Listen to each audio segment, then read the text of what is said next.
मुरली काहे को बजावे सांवरिया, मुरली काहे को बजावे सांवरिया, मुरली काहे को बजावे सांवरिया। देवी सज्जनों, जब भगवान बांस की मुरली को बजाते थे ना, तो गोपियाँ जो थी अपने बच्चों का त्याग कर देती थी, अपने पति का त्याग कर देती थी, सास ससुर की सेवा में लगी रहती थी ना, तो मुरली की धुन को सुन करके भगवान श्री कृष्ण के पास दौड़ी आती थी।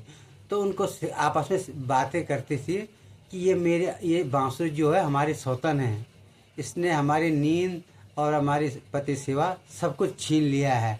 तो बांसुरी से शिकायत करती हैं, तूने कौन सा सिमरन किया है, कौन सा तप किया है जो भगवान श्री कृष्ण के अधरों से हमेशा चिपकी रहती है।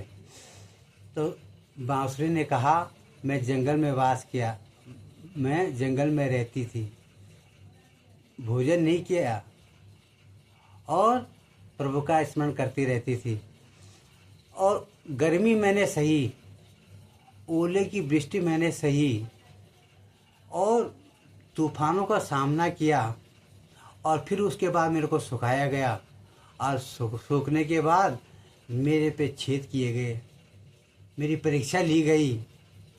तो जब मैं खरी उतरी तो परमात्मा ने मुझे अपने ओंठों से लगा दिया। तो तुमने तो केवल सुमरन किया, मैंने तो गर्मियों का ताप का भी सहन किया, और वर्षा अनावृष्टि और वृष्टि का सामना किया, सुमरन भी किया और जप ताप भी किया। तो तुमने किया क्या? इसलिए परमात्मा मुझे अपने ओंठों से लगाते रहते हैं, और जब भी लगाते हैं ना, मेरा भगवान से इतना घनिष्ठ मित्रता है कि मुझे छोड़ते नहीं हैं, और जब वो मुरली बजाते हैं ना, तुम दौड़े चले आते हो। तो ये मेरी तपस्या है, तपस्या के कारण तुम भगवान कृष्ण के दर्शन करने के लिए आते हो। राधे राधे, जय श्री कृष्ण।